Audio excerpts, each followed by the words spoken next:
Chapter 27, Mahmoud, page 157. Somewhere on the Mediterranean Sea, 2015, 11 days from home. The cold water was like a slap in Mahmoud's face. Before he could think, he gasped, sucking in a mouthful of the dark Mediterranean Sea. He tumbled backwards, head down into the murky water, his arms and feet thrashing, trying to right himself. Something else, someone else, fell on top of him, pushing him deeper down into the water. He choked, coughed, swallowed more water. Bodies tumbled into the water above him, beside him, below him. His knees struck something hard and sharp, a rock, and he felt a cold flash of pain that quickly disappeared into blind, senseless terror. He was drowning. The rubber dinghy had burst against the rock, and he was drowning. Mahmoud kicked, paddled, flailed. Do you notice a theme here? If so, type it below in Google Classroom. I'll see who's been paying attention. His face came out of the water and he gulped down air. And then a wave washed over him again and he went down. He kicked his way back to the surface and fought it to keep his head above water. I'm on the top of page 158. Mom! Dad! Mahmoud cried. His yells were mixed with the screams and cries of other passengers who had made it back to the surface. All around, Mahmoud's survivors thrashed and gasped.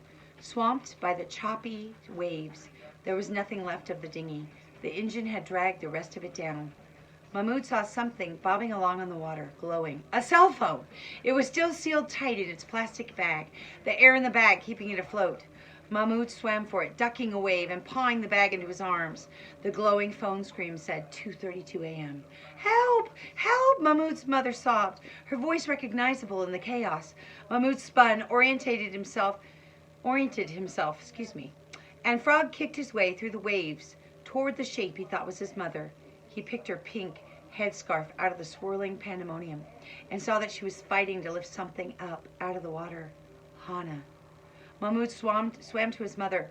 Hana was crying. She was alive, but it was all Mahmoud's mother could do to keep the baby and her own face above the relentless waves. One or the other of them was going to drown. Mahmoud put his arms around his mother and tried to kick her and Hana both to the surface, but half of the time he felt like he was dragging them down with him. Fatima! Mahmoud! He heard his father cry. Mahmoud turned to see his father with Walid in his arms. The life preservers are useless, he roared, his head appearing and disappearing behind the waves. They're fakes. Fakes? Mahmoud was furious, but his anger quickly faded. Every ounce of his energy was focused on kicking, swimming. If he stopped, he and his mother and sister would drown. There were other people around them, yelling, searching, fighting to stay afloat. But as far as Mahmoud was concerned, his world was 4 meters round. Where did they go from here? How did they get out of the sea and onto dry land? They were lost in the stormy Mediterranean Sea in the middle of the night. Their dinghy was sunk, and though it had run into rocks, there wasn't any land in sight. They were going to die here, all of them. Mahmoud breathed in seawater through his nose and hacked it up. He fought to breathe, the waves lapping over him, and the rain and spray still lashing his face. But his baby sister's cries refocused him. He could not lose her. He couldn't lose any of them. They came together in the water, Mahmoud and his mother and father, all of them helping Hana and Walid and each other stay afloat. Other families and groups did the same. Not sure if that taped, so I'm going to I had a battery alert. I'm going to read the last sentence. Other families and groups did the same, but eventually the little groups drifted apart on the top page of 160 from each other, none of them knowing which way they were supposed to go. All they could do was stay on top of the next wave, the next wave, the next wave. Kick off your shoes, Mahmoud's father told them. Anything to lighten you. Time passed, the rain stopped. The waxing moon even peeked out from behind a cloud. But just as quickly it was dark again, and the cold wind and the salty spray and the swelling sea still tormented them. Mahmoud's legs were numb with cold and exhaustion. They felt like 2 lead weights he struggled to lift and churn to stay afloat. His mother had been quietly sobbing for what seemed like forever. Her arms no longer held Hana above the water, but just on top of it, like she was pushing along a tiny barge. Mahmoud's father did the same with Walid, trying to save his strength.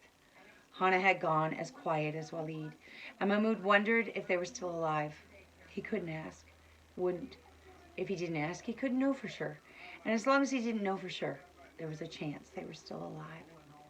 Mahmoud slipped beneath the waves once more, longer this time. It was getting so hard to come up again to keep himself afloat.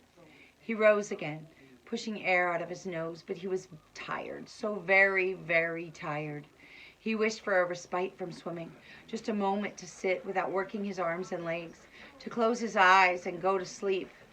Water was sloshing in and out of Mahmoud's ears, but he thought he heard a drone just above the howl of the wind. In Syria, that sound would have sent him ducking for cover, but now it made his eyes widen. His legs kicked just a little harder, a little higher. There, coming at them out of the darkness, another dinghy full of people. Mahmoud and his mother and father waved their arms and cried out for help. At last, the people on board saw them, but as the dinghy came closer, it didn't slow down. They weren't going to stop? The front of the dinghy shot past Mahmoud, and he lunged for one of the handholds on the side. He caught it and grabbed his mother before the dinghy pulled him away. He swung Mom to the side of the dinghy, and she grabbed hold, the wake from it almost swamping Hana. Behind them, Mahmoud's father also reached for the dinghy, but missed. It churned along, bouncing in the chop, and Mahmoud's father and brother disappeared into the darkness. "Dad! Dad!" Mahmoud cried, still holding onto the dinghy. "Let go!" a woman in the dinghy yelled down at him. "You're dragging on us!" "Let us in, please," Mahmoud begged. It was all his mother could do to hang onto the dinghy and to Hana. I'm on the top of page 162. "We can't! There's no room," a man in the dinghy yelled.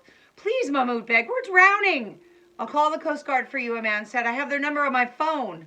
Another man reached down and tried to pry Mahmoud's hand from the dinghy. "You're tipping us." "Please," Mahmoud cried. He sobbed with the effort of fighting off the man's fingers and hanging onto the dinghy. "Please, take us with you." "No, no room." "At least take my sister," Mahmoud begged. "She's a baby. She won't take up any room." That caused much yelling and discussion on the boat. A man tried to pry Mahmoud loose again, but he hung on. "Please," Mahmoud begged. A woman appeared at the side of the boat, her arms reaching down to Mahmoud's mother, reaching for the baby. Mahmoud's mother lifted the little ball of wet blankets up to the woman. "Her name is Hana," she said, struggling to be heard above the roar of the engine and the splash of the waves. Someone finally pried Mahmoud's fingers off the side, and he slipped into the water and tumbled into the dinghy's wake. When he came up, he saw his mother had let go of the dinghy too. She was crying great howling tears and tearing at her clothes. Mahmoud swam over to her and wrestled her hands into stillness, and she put her head on Mahmoud's shoulder and sobbed. Mahmoud's sister was gone, and so were his father and brother. Sad chapter today. See you tomorrow.